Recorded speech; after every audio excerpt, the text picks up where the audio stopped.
Welcome back to Invitation Only, the podcast that shines light on entrepreneurs and influential brands in the community, with the goal of revealing the most inspiring success stories. And today, we have a special guest. Today, we have an actor that has touched many stages in Dallas, from musicals to short films, and now teaching theater to middle school students. He's a larger-than-life character that plays larger-than-life characters. Please welcome my special guest, brought to you by Invitation Only, Davian Jackson. Yo, what's happening, KJ?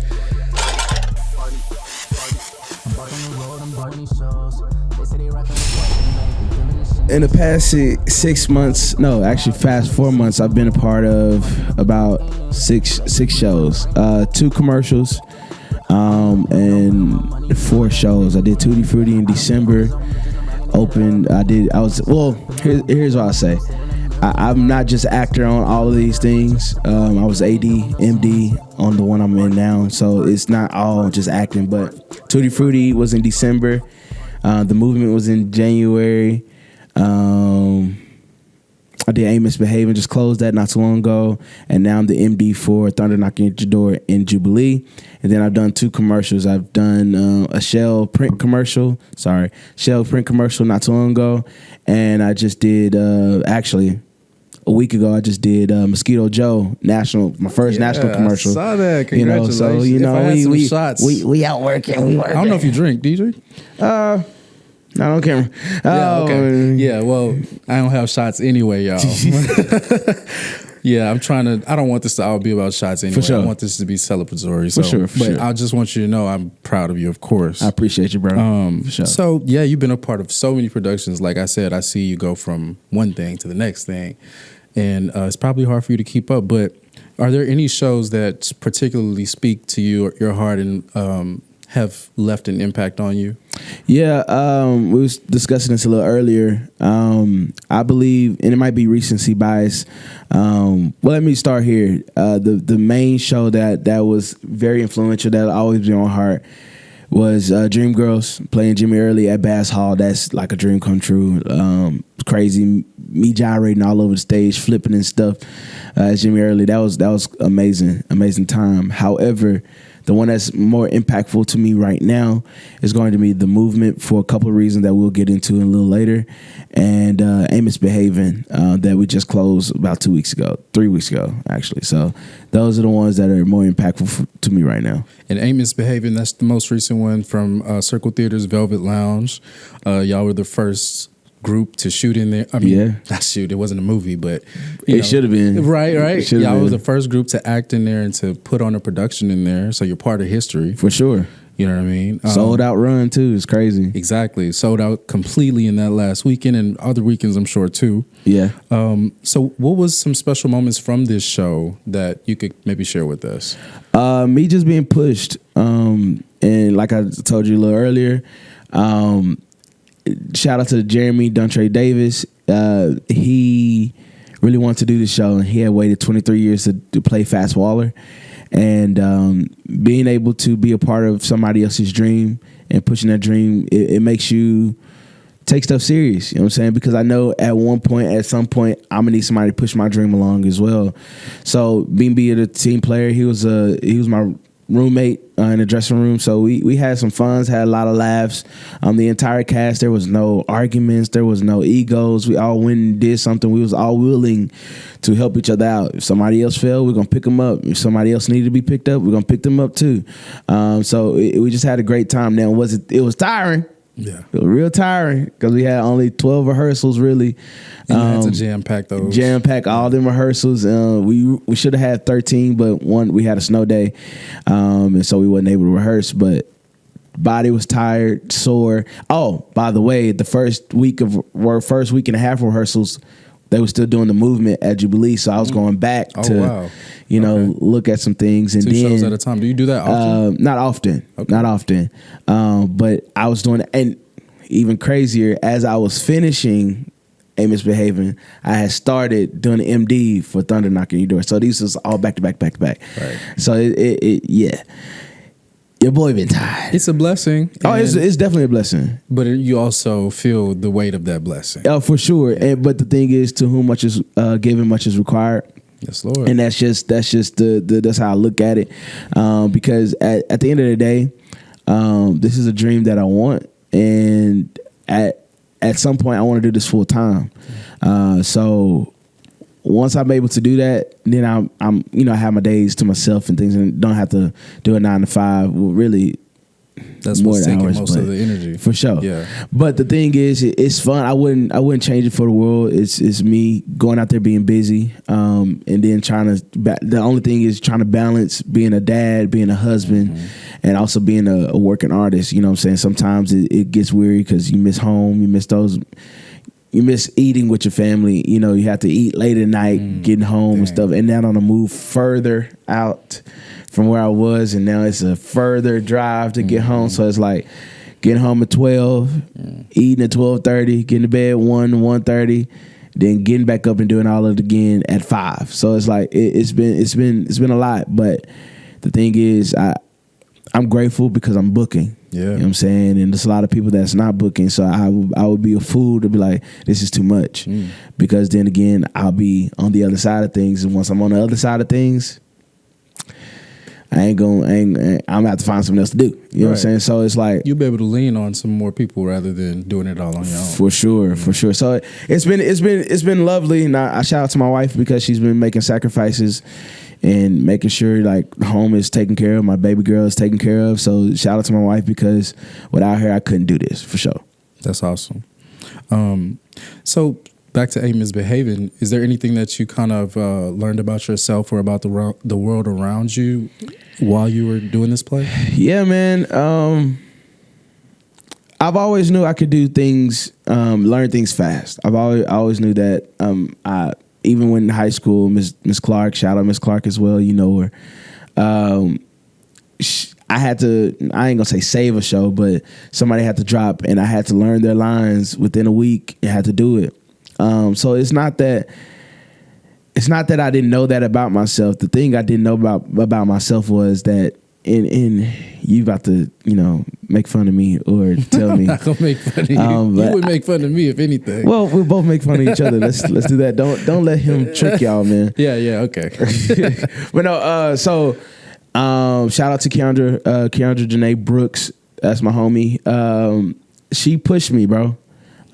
She pushed me, dog. She's a choreographer, and she doesn't let me say no. She's gonna make me try everything, and she gonna let my body tell her no. Right? She gonna let me. Okay, yeah, we're gonna try this. Wait, we're gonna try what? What I just did. Keandra, I don't want to do that. You gonna try it? Okay, all right. Here, I'm gonna try it. And so, but the thing is, a lot of people came to that show, and it's like, Davian, I mean, I knew you can move, but like, you look like you a dancer for real. And so I have to give that credit to Keandra because she's brilliant as a choreographer. And we've been like, she's like Batman. I'm like Batman. She's like my Robin and vice versa. And so she's been my choreographer as I'm an actor, but I've also been an AD, assistant director, and she's also been the choreographer, and we like tandem. So it's like, I kind of already know what she's thinking. She already know what I'm thinking. Like literally one time we was in rehearsal for the movement, and I said, hey, I'm thinking this on this part when they do this. And she said, look what I just wrote down. It was literally the same thing I had just told her. And I was like, dang, we in sync. And shout out to One Boy for even giving us the opportunity, and him too, because I think like him as well. It's just knowing that I'm in the right place. And Misbehaving showed me that I'm doing the right thing. I'm in the right place, and I'm steady chipping at this dream, and that I'm not just here. I'm not just staying stagnant. I'm actually climbing, and I'm getting influential throughout my dream, my career, and that's something a lot of people can't say. So I'm sure many actors can relate to how you feel with that. Sure. Like you talk about that feeling of stagnation, and that kind of leads me to my question about auditioning. Yeah.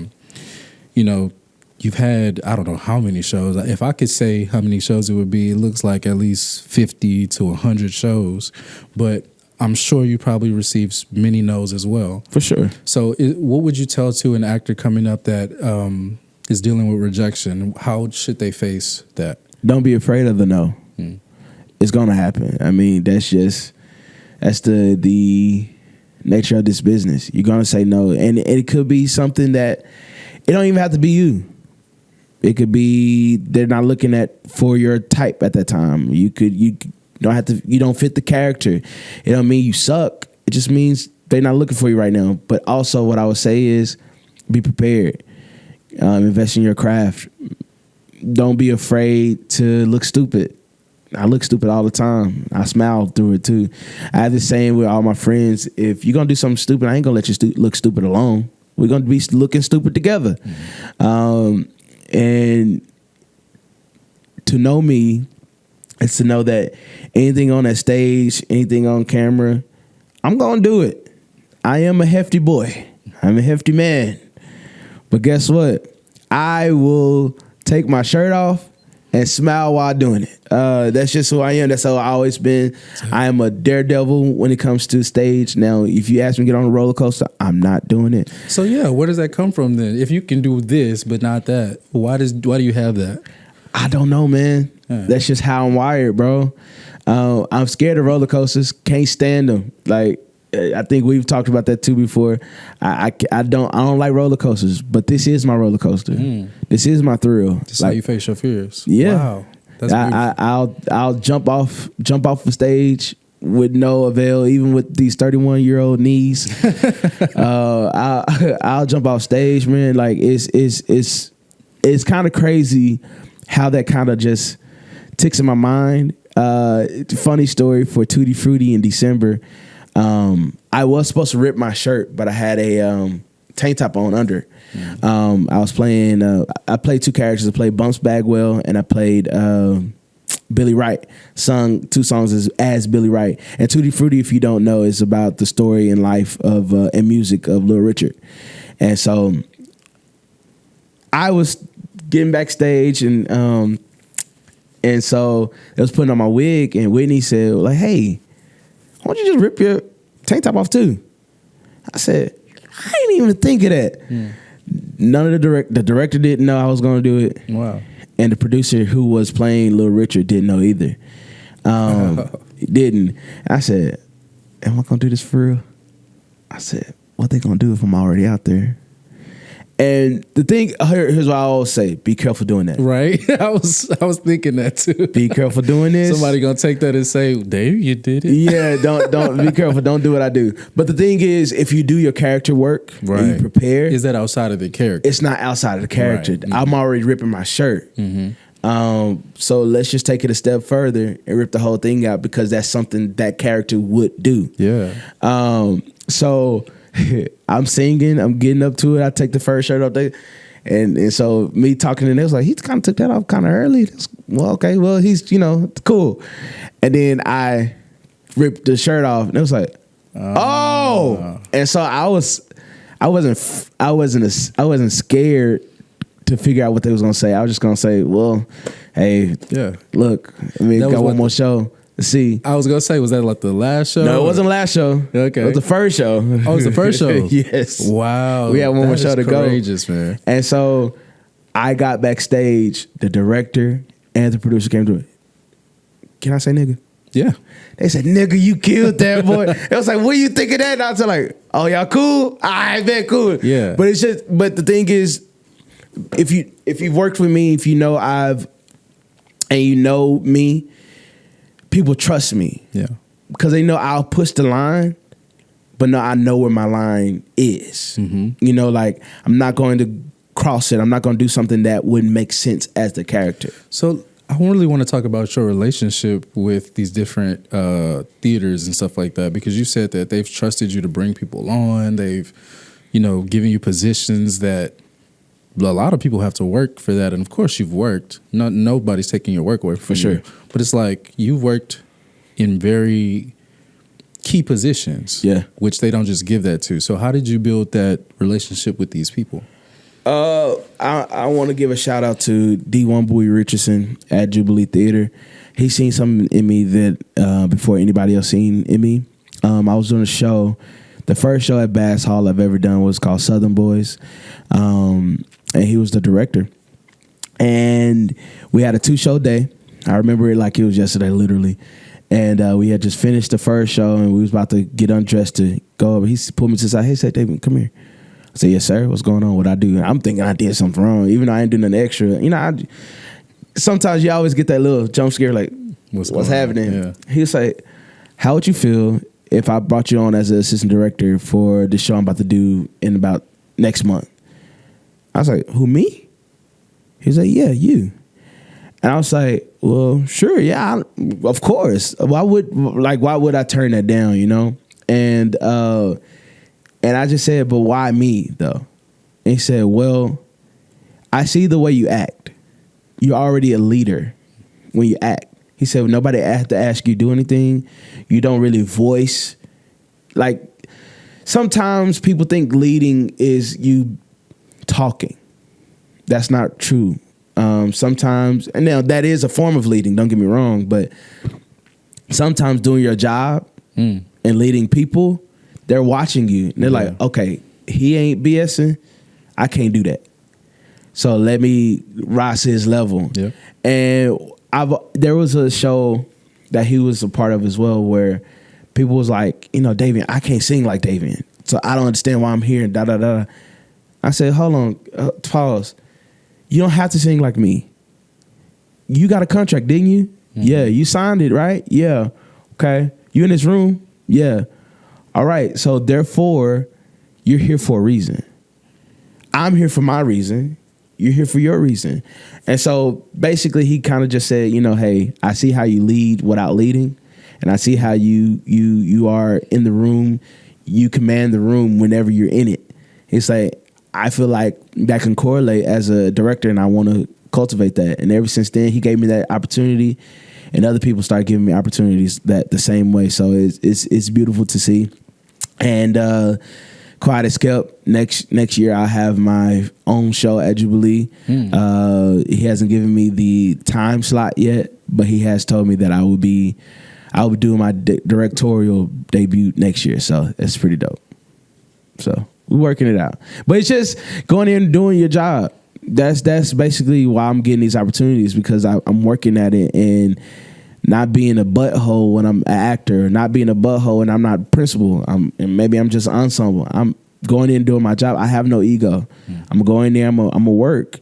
And so I think people see that I'm working and I'm not trying to, you know, ego trip anybody, even though I could. Yeah. You know, I could, but it's for what? Yeah. I'm going to go in there and do my job. Even if I don't like the direction, I'm going to go and do my job. I'm going to go home. Yeah. I'm not in the streets. I'm not.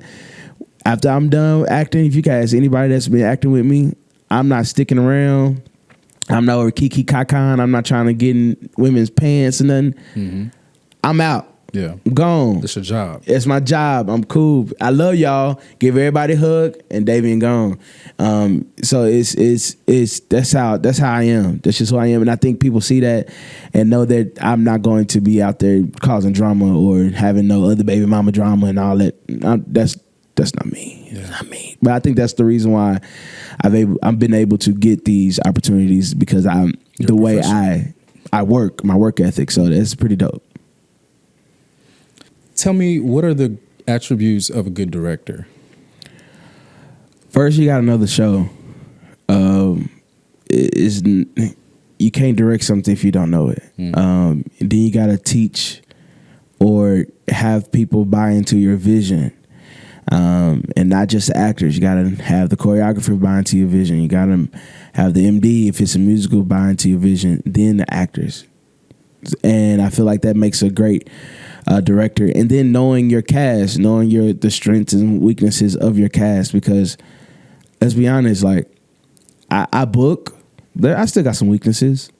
I may not know them, or they may come while I'm trying to learn something, but there's still some weaknesses in my game. But that's the reason why, just like basketball, just got to keep going. You got to keep shooting. You shoot 100 shots of practice or whatever after practice. You know what I'm saying? So it never stops. It just don't. Once I stop learning, that's when this is not for me no more. Once I stop getting nervous on stage, this is not for me no more. You feel like a director who doesn't feel those feelings, they aren't really called for it? I'm not going to say them. I would say me, because I don't want to point the finger and not talk about me. Mm-hmm. If I'm not feeling the show, then the show is not for me. It's not. And that's as an actor, director, or whatever. If it's just, and that don't mean the show is not good. It just mean it's just not for me. So it's like, I don't just hop and say I'm going to do the show because of the check. I can't do that, because if I can't put my all into a show, and I know I'm going back at acting wise, if I can't put my all into a show, then my performance is going to be piss poor. Have you experienced directors that don't put their all into the show? Yeah, I have. Some not personally, some like by way, like I'll go sit into a rehearsal or hear some other things from other people. When I go see the show, I'm like, oh, that's not it. Yeah. It happens. I've seen it happen. I've been a part of one. I'm not gonna say the name. I've gratefully I have done a lot of shows, so you can't pinpoint what show I'm talking about. But there's been some times where it's like, okay, this is kind of crazy. And I've also been in some shows where like I started off great, but then the turmoil in the process was horrible. And I was just like, why did I take this show? But it ended up being pretty cool because of the relationships I had with the actors per se. But the thing is, all in all, I don't take L's as losses. And I know this is cliche, like make it a lesson, but I actually do. I take everything I do, every director I come across of, actor, MD, choreographer, I'll take little bits and pieces. Okay, I like the way they did this. Mm-hmm. Maybe I don't like that. Maybe take that out and then add this to my game or add this to my bag. So you don't really focus on the bad of what they bring. You're like, what can I use? What can I use? Yeah, literally. Yeah. And I know that sounds fake, but it's really not. No, I don't think so. Because it's really something that I love this. This is what I do. Like, and of course I love music and stuff like that, but theater is like theater and acting and film, commercial. But this is all the stuff I love to do, and I'm always gaining the knowledge to try to figure out how to make me level up. And I ask questions. Shout out to Snoop Robinson, who's a filmmaker and a writer, director, and all that, DP, all that. He's opened up his house to me to ask him questions. He's opened up his phone. We've sat and talked for hours about this industry. I've asked him meaningful questions. I asked him how to approach certain things, and he never ever like, no, I can't answer that. Mm-hmm. He always answer the phone. Or he'll say, hey, come over, come, let's watch the game together, and we'll go watch the game together. And all we talking about is theater, or all we talking about is the film industry. He always looking out for me, and I'm grateful for that, because there's somebody I can literally touch and say, hey, I need this, or I need help with this, or can you help me with it? And I'm just grateful for that. And so I'm grateful for stuff like that. But I feel like that encapsulates everything that you asked. And I feel like if I can take at least one good thing about somebody and add it to my arsenal, that means it's one less thing somebody bad can say about me. Gotcha. You know what I'm saying? So, or it can say something bad about me. So it's like, I know that I don't know it all, but I find solace in that. Yeah. Because I know I don't know it all. And a good director will tell you what you need to know. Exactly. And me being a good director, that means I know I can lean on whoever I choose as my choreographer, whoever I choose as my MD, or whoever I choose as somebody else. They got me. Yeah. So what I don't know, they do. Yeah. Because I know I can't choreograph a whole song. I know that. Yeah, theater is a very much a collaborative effort. You can't do anything on your own in theater. For sure. Even a one-man show, You're going to have some limitations. Yes, you are. And the thing is like, now there's all different types of directors. There's directors that are like, you got to do this. You can't do nothing else. Then there are other directors like One Bowie and a couple others I know, Snoop Robinson as well, where it's like, I'm going to give you the base. Now I want to see what you're going to do. Then when I see what you do, then we're going to mold that. Yeah, yeah. Those are the directors I love the most, because if you tell me I can only do it this way, that shuts down a part of my creativity. Yeah. It's like, okay, well, there's no need of me even thinking it, even though I know this would be funny, even though I know this will be impactful, or if this would be powerful, even though I know this will make people cry because I'm doing it this way, right? If you tell me I can't explore, then my artistry dies. Yeah. But if you tell me, hey, Davian, here's what I'm thinking, here's what the vision of the scene is, and then you go back and let me see what you do with that, and you mold it, and we keep going and we keep building it, then we marry the two together. Mm-hmm. I love directors like that, man, because that gets me to create, it gives me to imagine a world to where, like, this is not me, this is not Davian, this is something that, you know, we're both creating together with this character. So it's pretty dope for those directors. Those are directors I lean to the most. I love the most, for sure. And we know that acting on stage and acting on camera, that's two different things. Different. So, but which one do you prefer? I ain't gonna lie, theater. Yeah. Stage. So? Instant gratification. Oh. Instant gratification. If I cuss out somebody and I'm supposed to be this person, prime example, I played Louis Armstrong about 2 years ago, a show called Lil and Satchmo, and shout out to Sydney Hewitt. We still sold on loan. That's my dog. Yeah. Still my best friend. She played Lil and I played Louis Armstrong, so Lil and Satchmo.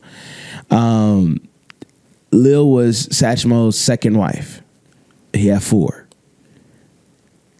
He had 4 wives. Yes. And so she was his second wife, and she wrote a lot of his hits. Yeah. And there was a scene, I could probably send it to you. There was a scene to where, like, we both was cheating on each other. That was given. But there was a scene to where, like, she basically was like giving him an ultimatum, and what you don't do to Louis Armstrong is give him an ultimatum. Mm-hmm. And he basically is like, you know what? Yeah, I did go out in there and do that with that woman. Mm. Yeah, we got this mansion, but you treated. I feel like I'm in jail. Yeah. Because you telling me do this, pick up your shoes, pick up your this, put that up, and you telling me I can't go play with this band. You say I can only play with your band. You know what? Take all the money out. We're gonna split our money. I'm just gonna go. Mm-hmm. And the essence of Louis Armstrong, literally. Random lady, she's like, now Louis Armstrong was a sweet guy, because he was the sweetest person you'll ever meet, but he was also a cheater. So when he got fed up, he was a butthole, right? And so this woman literally came to me after that show and was like, it was one moment I really wanted to give you, I just want to hug you so much, and I want to, you know, just give you that moment. But when you did that, you can hear the audience like, what is, Yeah. And that lets me know that it's hitting y'all. Yeah. It lets me know that y'all don't see Davian. Because I had people in the audience that was new Davian. Yeah. But, what? Now he said, huh?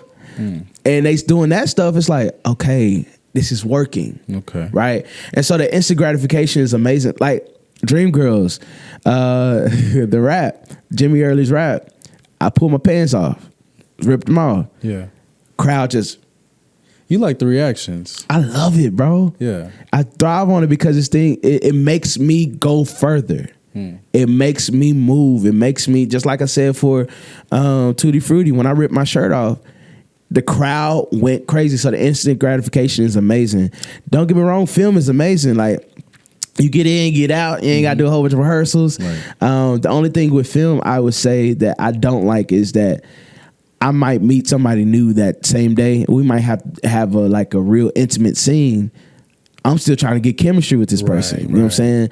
To whereas in a theater, it's a longer process to where I can build that chemistry with that person and create that world.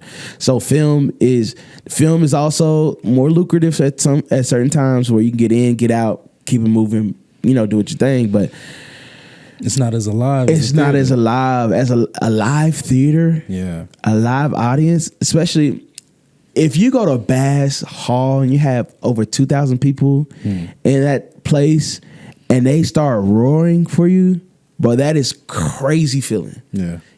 I get goosebumps all the time when I'm on stage and I hear that reaction. You get a standing ovation from 2,000 people, it's crazy, bro. And you were nominated for lead actor in a play for your role in Thoughts of a Colored Man. I was. How you were just talking about that acknowledgement of the theater roaring when you do something. Mm-hmm. How was that acknowledgement to be nominated for that role? It was lit, man, because it means people are looking at me. You know what I'm saying? People are appreciating what I bring to the table and respecting my craft. Thoughts of a Colored Man was one of the most vulnerable processes we had to do. If you haven't read Thoughts of a Colored Man or seen it, shout out to Keenan Scott, he's amazing.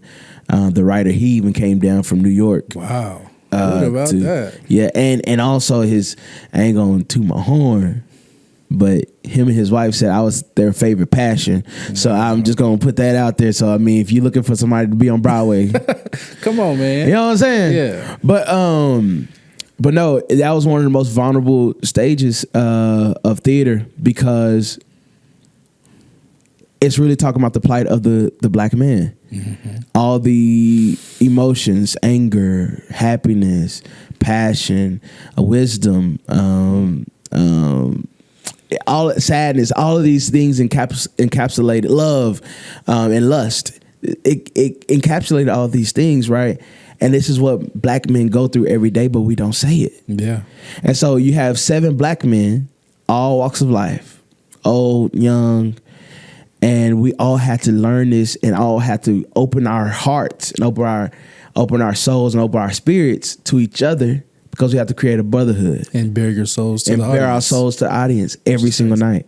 And shout out to, again, One Boy. I'm going to be shouting One Boy out a lot because he gives me a lot of opportunities. But shout out to One Boy for putting that cast together, but shout out to him putting the production team around us to make sure we felt safe and make sure we felt seen in the moment. Shout out to Chris. She was the AD. Shout out to Cherie. She was the stage manager. Shout out to Keandra Brooks again as a choreographer, and then he was the director. So we had a good time, and I'm just, I wish I could have brought it home, but shout out to the person who won. He's amazing as well. But it's a testament to the work I'm putting in, and I'm just gonna keep going. I'm gonna keep grinding for sure. And so there's another stage that you're very familiar with, but I wouldn't call it a stage. It's more of a pulpit. As the son of a pastor, you've grown up in church. I grew up in church. You know about the feeling of having to go to church 3 and 4 times a week. Yeah. And that's a good week. So how do you think church has impacted your abilities as a performer? I'm not scared of anything. I mean, me being a PK, having to play the drums, sing at the same time, go fix the sound, go be an usher, go lead worship, go pray, go read the scripture, go help people in the parking lot. Go. I'm not scared of anything. I know everything. You can't. So a lot of people always say, Jacks of all trade, you don't know nothing. You don't. Yeah. Okay. It's the saying, I have to pull it up, but the Jacks of all trade is a master of none, but something like that. Yeah, master of none, but basically you can a ruler of you can do anything, something like that. We have to look it up. Yeah, we'll put this in post.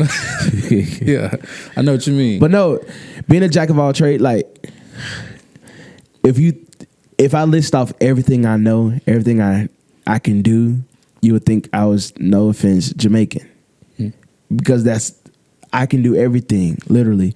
I literally had somebody come to me the other day. It was like, I need somebody to do that. I was like, I could do that real quick. And I did it. Mm-hmm. I need somebody to come here. I got you. I could do that too. Yeah. And the thing is, it's not that I'm just doing it because I can, or I just learned how to do it. I have the certification to show you that I went through this and I can do it. So it all comes from serving in the church. Serving in the church. Because the thing is, it's like, I just can't be complacent. If the world ended right now, not ended, but if the world shut down, I couldn't go teach right now, I can literally open up, go cut some heads and keep moving because hair still grows. Yeah. And still know how to cut hair. Do I want to do that? No. Stop. That looked like stop asking me to cut y'all hair. I'm an actor. That's what that looked like. I don't want to do that. But if I have to, if God forbid, if anything happens to my acting career, I have a lot of things that I can fall back on. But I just feel like that all derived from the church, man. Like, because literally, if they can't do it, I got to do it. Yeah. It falls on me. And so I mean, but it's a stumping ground. It's a stepping stool for me to grow, and I'm steady growing. Shout out to my new church, Immersion Church. We actually do our lunch tomorrow, which 9 and 11 a.m. tomorrow. So it's in Fort Worth off of Berry Street. I'll send the address, all that good stuff. Okay, but this not our only service. Yeah. Okay, yeah, it's gonna be Sundays from now and on and on and on. Your church? No. Oh, okay. I joined a new church called Immersion Church. Gotcha. For sure. Pastor Brandon Freeman, he's my pastor. He's amazing, dude. This is, for the first time in a long time, I feel like the word is sticking to me, right? And it's not because I wasn't going to church and not because the pastor couldn't preach. It's just that I grew complacent. And I feel like I hit a wall or a ceiling, and I was like, I got to find my new home. A ceiling in your faith? Yeah. Oh. And again, it's not because the preacher couldn't preach. It's just like, I'm here already. And so I will visit other churches and that I won't name. I visit a few churches, and I was like, Pastor Brandon Freeman, I started visiting church maybe... hasn't been a full year, maybe 8 months ago. And it just seemed like every single time I went, I took something from the word. I would talk about the word. And I started finding fun in the word again. And I was like, okay, this is probably gonna be home. And so it is home. We joined about 2 months ago, and we're enjoying it, and we're growing as a family, and I love that for us. Of course, I've led worship there, but I'm part of the worship team. Shout out to Nick Traylor. He's amazing. If y'all don't know Nick Traylor, y'all need to find out who Nick Traylor is. That dude is amazing. And Pastor Brandon Freeman is amazing too. Shout out to him as well.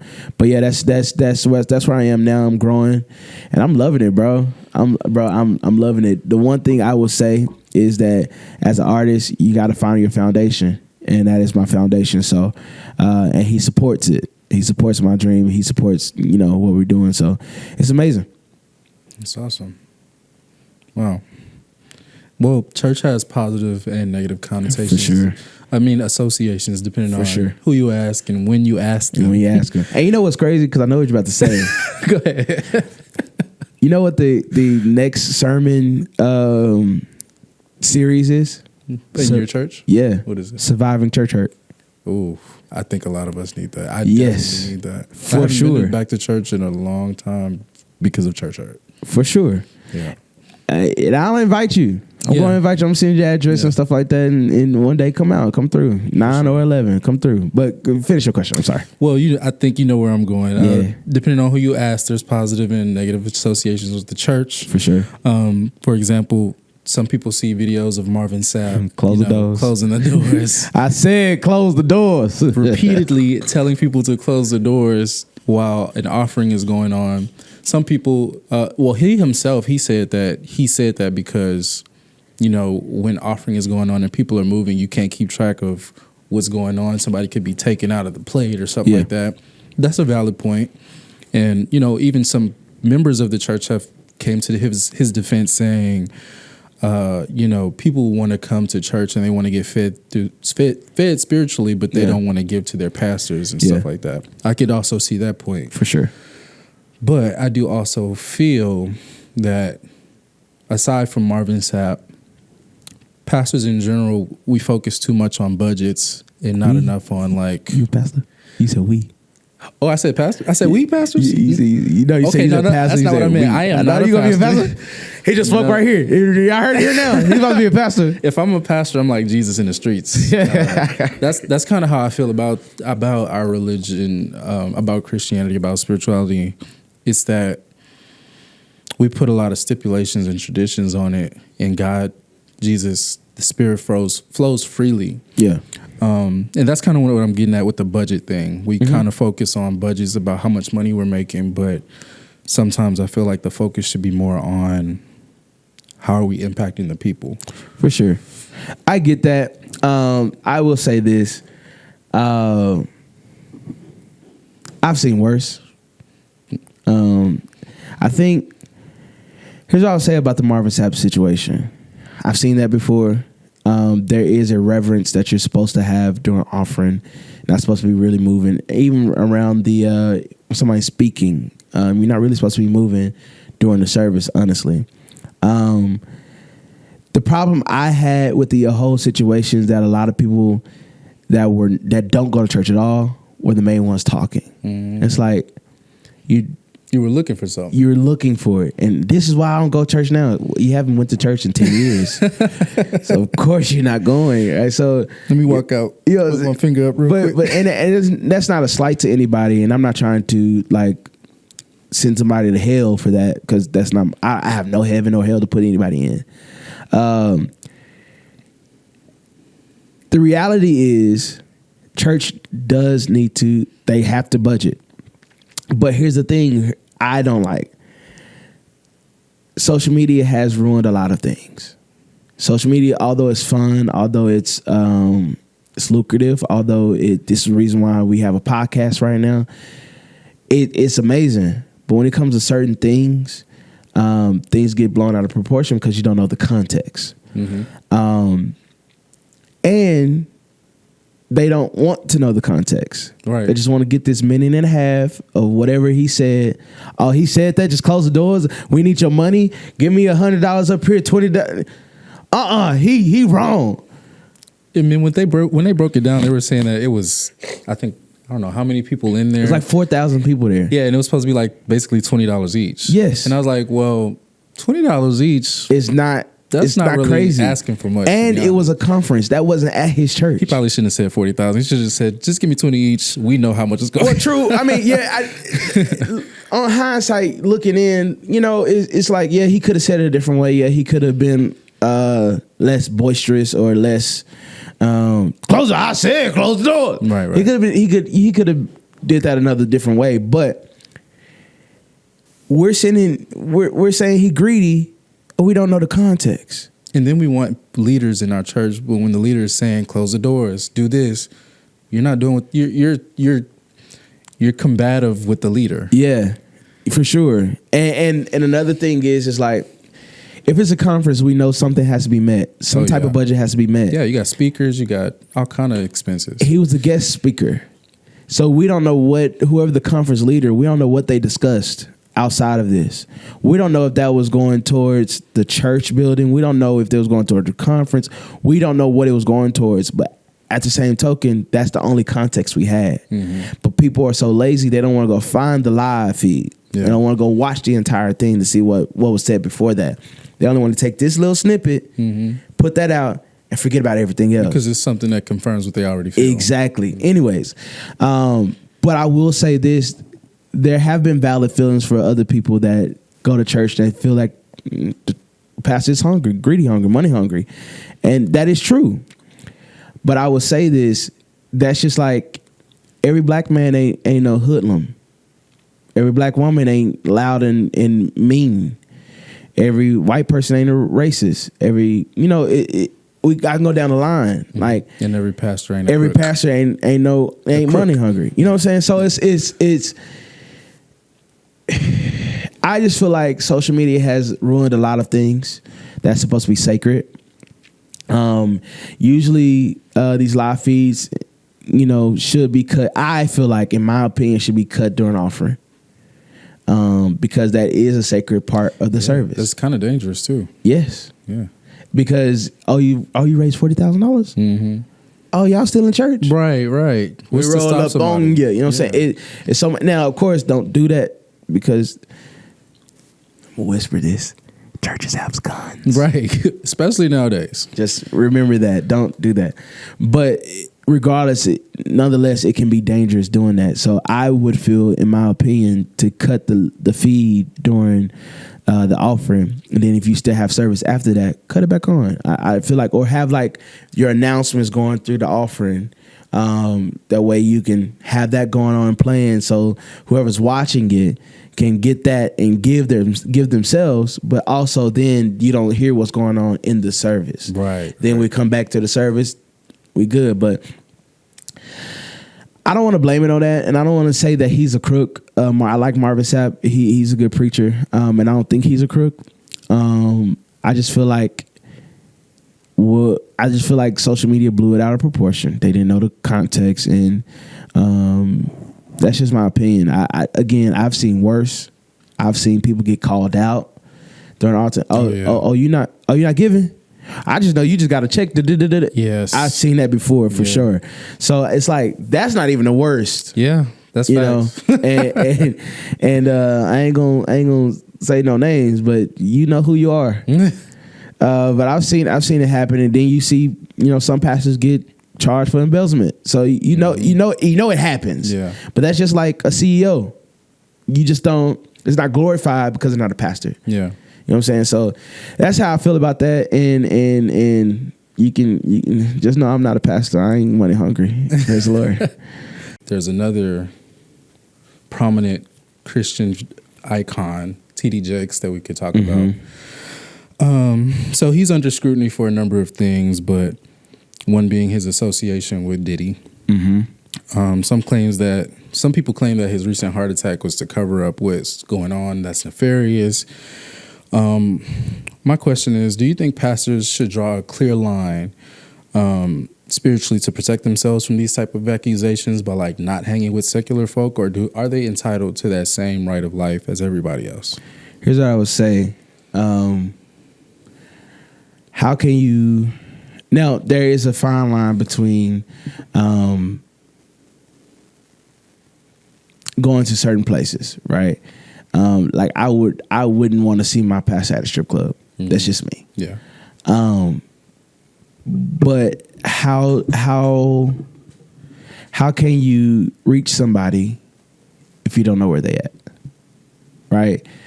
Jesus was with whoremongers. Jesus was with drunks, liars, you name it. And that's how he was able to draw them to the church, draw them to salvation, draw them to deliverance. So yes, there is a fine line of like again, I wouldn't want to see my pastor at no strip club. I'm like, that's weird. Yeah, feed me the word the next day. Yeah, but if you say like the Freeman, or if you say like a little Thibodeau's spot, the restaurant that has live music, or Brick House that has live music, they have a life. Mm-hmm. They can live. Yeah, people think pastors don't even have sex. They don't drink wine. They're human. If he's, as long as he's not outside of his marriage having sex, that he's supposed to do. Yeah, he's supposed to have sex with his wife. Right. That's the Bible. So it's like, I don't get why. Well, I do get it, but why can't we hold everybody else accountable just like you holding the pastors accountable as well? Never heard it that way. You know what I'm saying? Mm-hmm. And again, I'm not gonna say that. I was about to go politics, and we shouldn't do that. I shouldn't do that.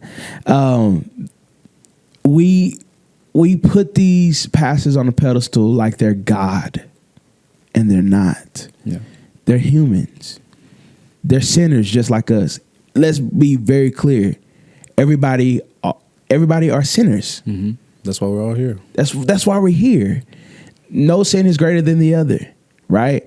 And so my thing is, we're all struggling. Even our pastors. Like my pastor literally said the other day, look, I'm struggling. I'm still a struggling person. But the thing is, the decisions I make, that makes me, I'm striving to be like God. I honestly feel like those pastors that show their vulnerability of like, yes, I have struggles too, they connect much more to their congregation anyway. Literally. It's like sometimes people do need to see that, not that they need to see your sin, that they need to see you being ungodly, but they do need to see that you're human. Yes. That you can make that connection with them as a human. And that's what he said. He You're basically the one that's connecting them to God, so you have to be that connection. You know what I mean? Absolutely. And so he says this. He said, look, I'm showing y'all, I'm telling y'all what I deal with. Yeah. Because you don't know who's in this room. And if you put up this facade that I'm perfect, then once you fall, you make everybody else fall after that, right? But if I tell you, yes, this is what I struggle with, but I'm overcoming it, Yeah. there's hope in the believer that wants to strive to be better. Yeah. But if I'm telling you, no, that's wrong, and I'm not telling you what I've done wrong, You're not gonna listen to that anyway. no. And then when I fall, now I done got you away from the church. Now you have church hurt. And now, and so that's why I appreciate, shout out to Brandon Freeman again, because he literally, last Sunday, he basically said, look, he said, my wife is the baddest thing on this earth to me. Baddest thing on this earth. He said, but that don't mean there ain't other bad women on this earth. He said, I even told my wife one time, this woman walked by, I said, babe, that girl, she crazy. And he's like, but the thing is, I can acknowledge that and still be like, that ain't for me. I feel like the enemy doesn't want us talking about it. Yeah. Because the longer you can sit with it and it be a secret, he can operate as long as he wants to. Yep.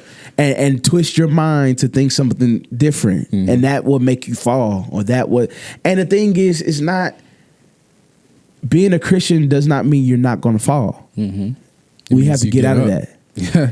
It's the thing, if you're going to stay like there, Christ, or you're going to get back up. So I feel like that's very important as a believer. And I'm not saying I'm just like this Bible thumper. I'm not going to say that I'm just, whatever. But at the end of the day, I'm a sinner. And I know what's going on. But at the end of the day, I'm striving to better myself and to be like God and be like Christ. But I'm not going to touch the TD Jakes situation. I don't subscribe to the notion that he had a heart attack to get away from that. Yeah. I'm not going to subscribe to that. What I will say, what's done in the dark will come to the light. Right. If he did do something crazy, then, he deserves anything he gets.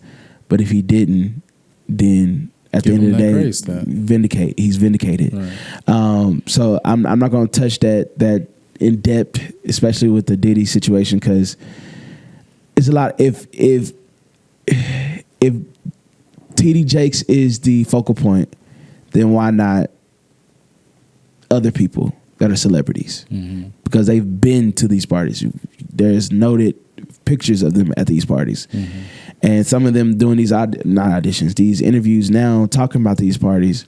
You were there and you didn't stop it. You know what I'm saying? And so but we're giving all this heat to TD Jakes because why? He's a pastor. He's a man of God. Right. But that's what that is. But again, I don't like speaking on other people's situations. I don't agree with that he had a heart attack because he was trying to get away from the nefarious situations, but allegations first off. Right. Now, if it ends up happening, if it ends up being true, then and also, do I want to say that? Yeah, I'm going to say it. Also, you do give all this energy to pastors, but you still like R. Kelly, who got convicted, and then will say, "Well, he didn't do nothing to me," or he does this, or his music is amazing, so I'm going to kind of go past that.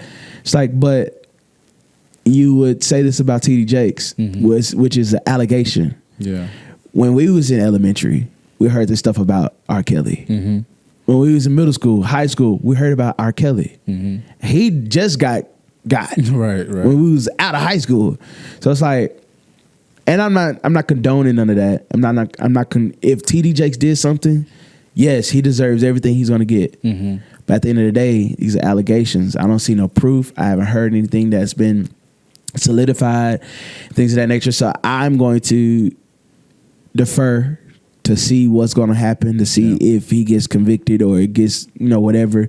And then, but even when that happens, I'm going to show grace because that's what it is. He's good at what he do. And does that mean I'm going to be his fan? Does it mean I'm going to listen to his sermons all the time? Probably not. But at the end of the day, I'm not going to condemn him to hell because he made a mistake. And that's just seems like Hollywood is not a safe place to be. Are you sure you want to head off into Hollywood? Well, I don't know if Hollywood is the goal. Okay. What is your end goal? Like, what would you like to see yourself doing at the height of what you're doing?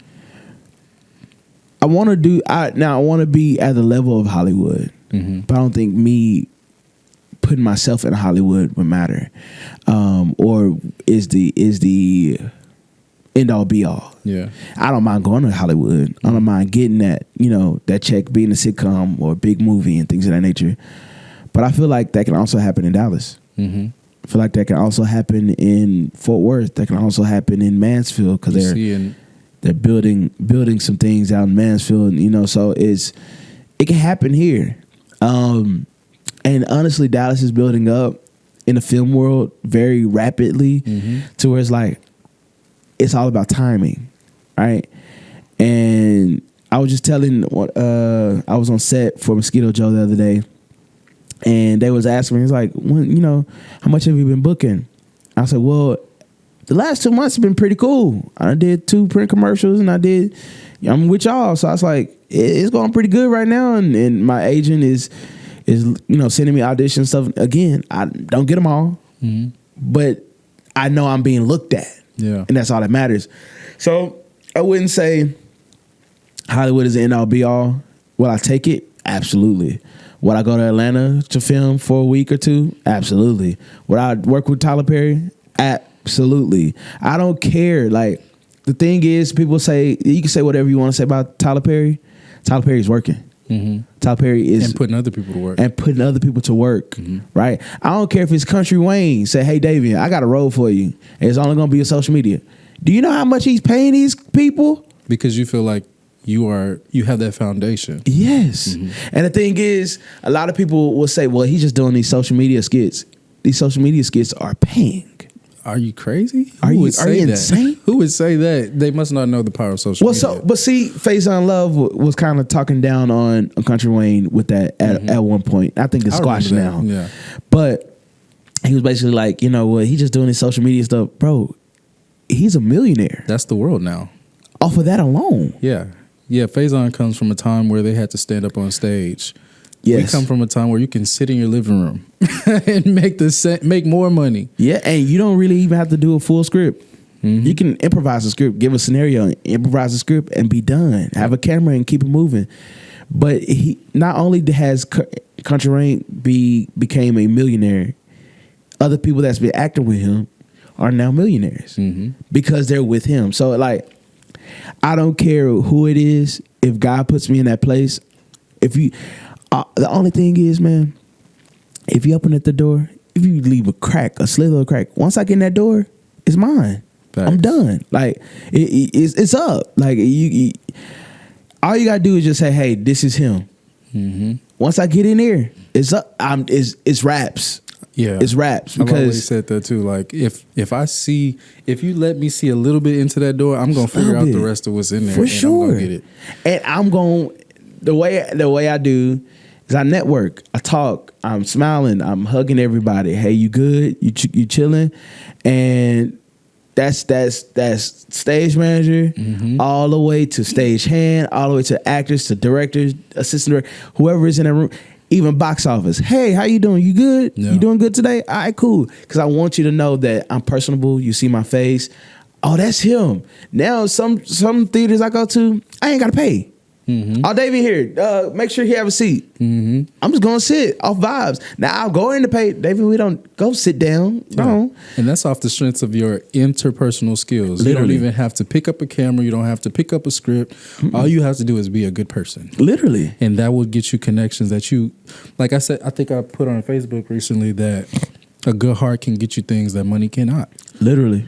It's facts. That's what I've seen. Yeah. My opportunities that I've gotten, it's not because it's partially because I'm good at what I do, but it's also because of how I present myself. For sure. You know? And when I get into the rooms, is my ego intact, or am I have this big old ego? Right. I've been around people till I was like, yeah, I'll never work with them again because they don't know how to just come in and be a team player. Like, if you don't know how to be a team player and your ego is too big, if you're bigger than a show, like I just told my middle school kids, and I'm trying to teach them the professional world.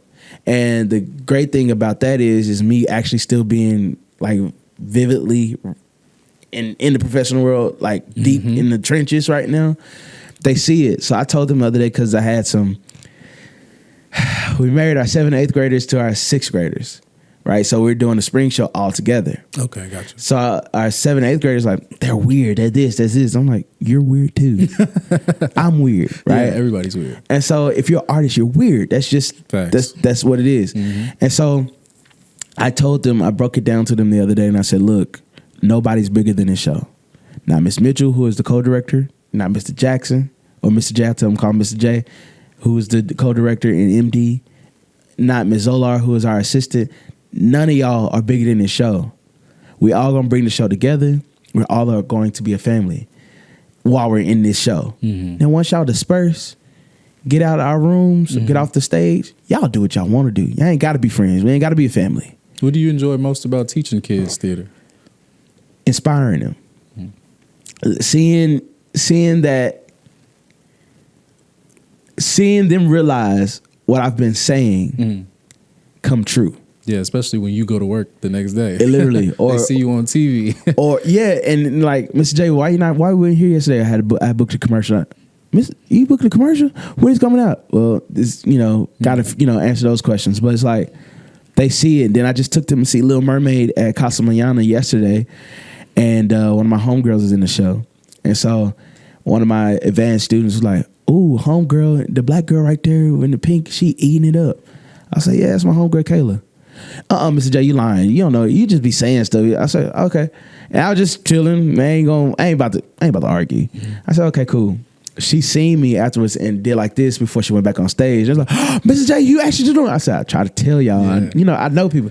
So it's like just seeing them realize and be inspired that by it can be real. Exactly. Yeah. That this is attainable, and being a representation as a black man to these black kids. I was gonna say, are they black kids? Yeah, most of them are black. Right. At Lancaster, I ain't gonna tell y'all where I'm at. I shouldn't say that. Where you work is that out. Predominantly very black. Yes. So it's just to see representation on the stage like that at Casa Mañana, and knowing that, oh, Mr. J, this is what he does as well. I can touch him. I can't touch her. I saw you at that show actually with your daughter. I saw you at that show, I think, with your daughter. That was the one in Dallas. Oh, was it? This is a different one. Yeah, this is different. It just happened. Another Little Mermaid? Yeah. Okay. So Casa Mañana just did Little Mermaid, and I took my entire fine arts department to see that, and got that going. But for them to see that and see that I am well versed with these people that are on stage, because I knew a couple of them on the stage. And for them to see like, oh no, he really tapped in. Yeah, you're not teaching something you don't know about. Exactly. Yeah. I'm teaching from experience, like currently doing it. So that's something that I enjoy doing. Now I will say this: teaching is a breath of fresh air for me, but I wouldn't recommend it. I thought it was about to be positive. Yeah, I was going to say this is the part that I'm going to cut out, because you ain't fit to tell me that you love teaching every day. No, I don't. Yeah. I love my students. I love my kids. I really love the team that I have at my school.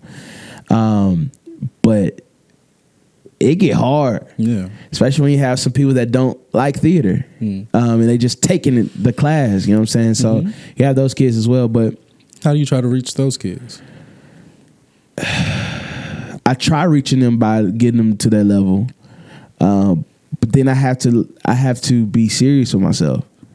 Some of these kids just don't like it. That's true. They don't want this. Just being real with yourself and saying it's not me. It's not them. Yeah, and it's just something they're like, Mr. J, they just put me in your class.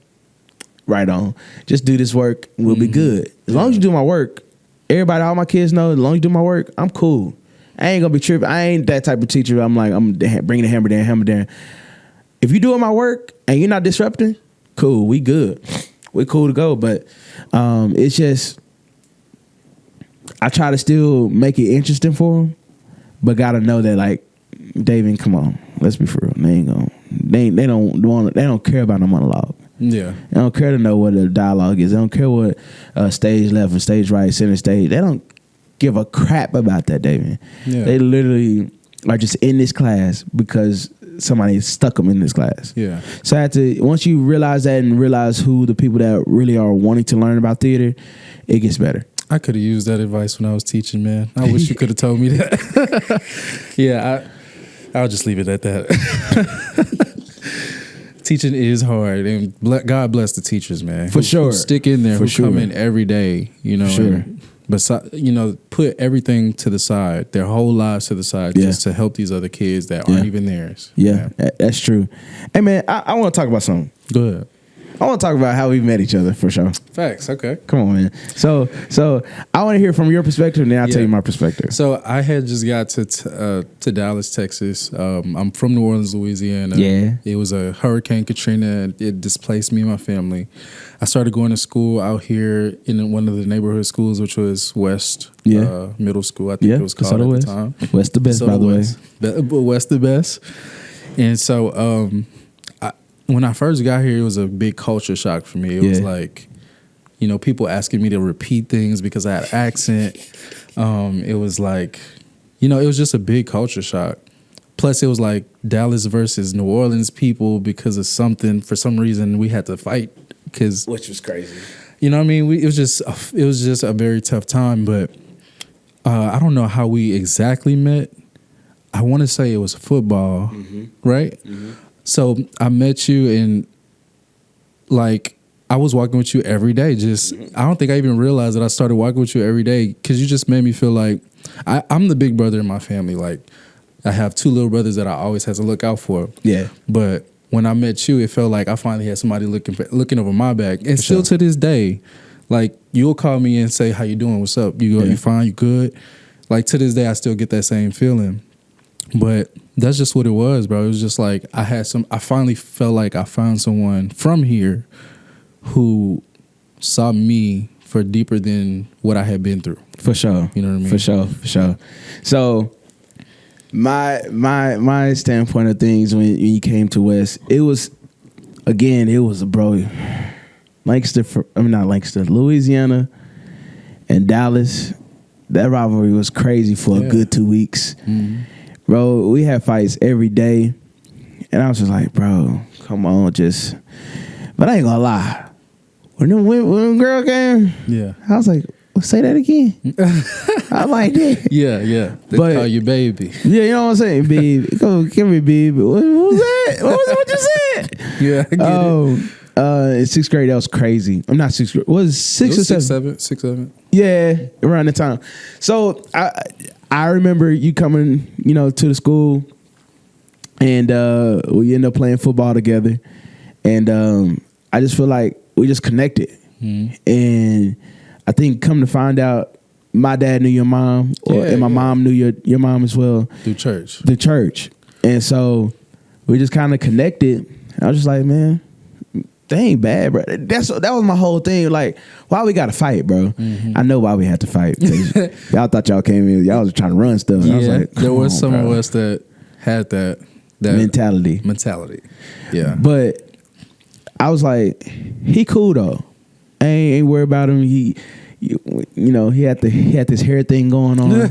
Nobody even knew I was related to the people from New Orleans. I would pretty much be on my own because I wasn't trying to make those scene when I came here. I was just trying to. For sure. I didn't even expect to be displaced. You know. Yeah. I just wanted to be normal. And that's what's crazy. We played football 7th grade for sure. I think you played 8th grade too, right? Yeah. And then I broke my collarbone. Yeah, I was trying to remember when you did that. Yeah. And so, but even when he broke his collarbone, and I was still playing. Like, we were still cool. Like we was you my dog. And then went to freshman campus.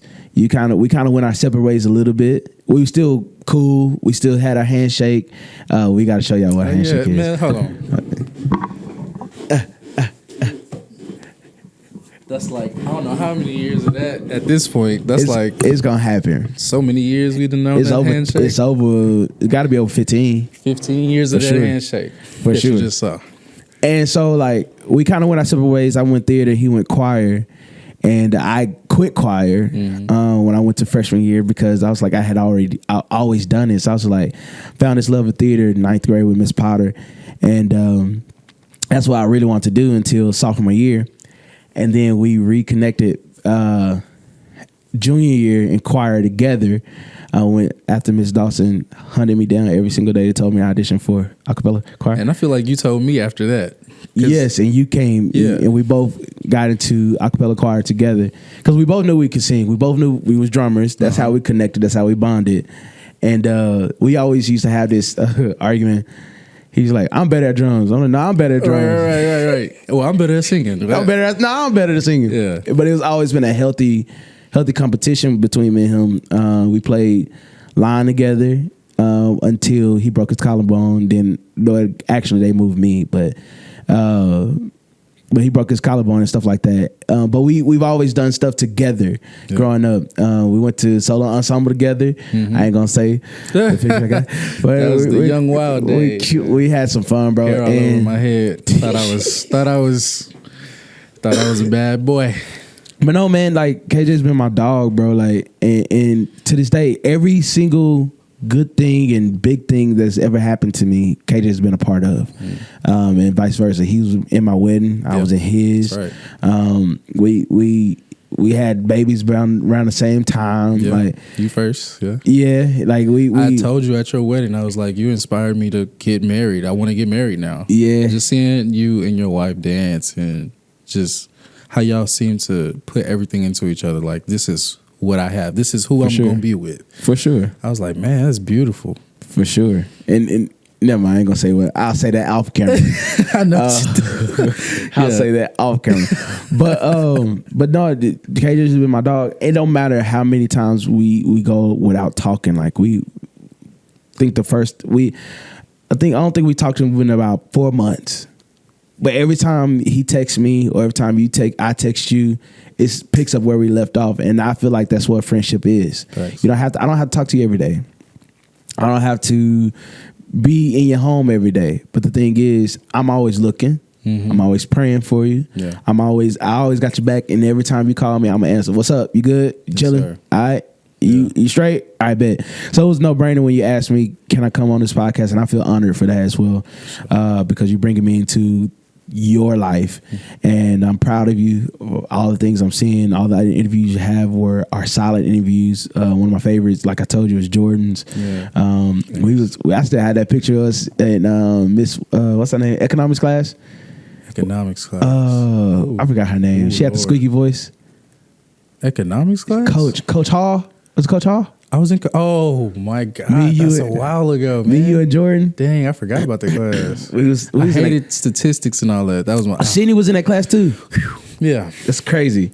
But we had some good times, bro. And I done seen you go through some tough times. You done seen me go through some tough times. But the thing is, we always persevere. Yeah, and that's what I appreciate. And speaking of relationships, I was able to. I said this earlier. Miss Dawson, I was able to bring her into Jubilee, and they liked her so much that they brought her back for the movement, which was an a cappella musical. And having the influence I do have, I'm asked a lot of times, like if somebody drops out or things of that nature, who do I know? And being able to pull back from DeSoto alums, even though they were not in our class. We had a Deshaun Thomas. He was in it. I knew Miss Dawson sent him to me to audition, and I said, "Okay, we're gonna cast him." And the crazy thing is, he has a lot of similarities to me. And then TJ, I worked with Tutti Frutti, was able to bring her in.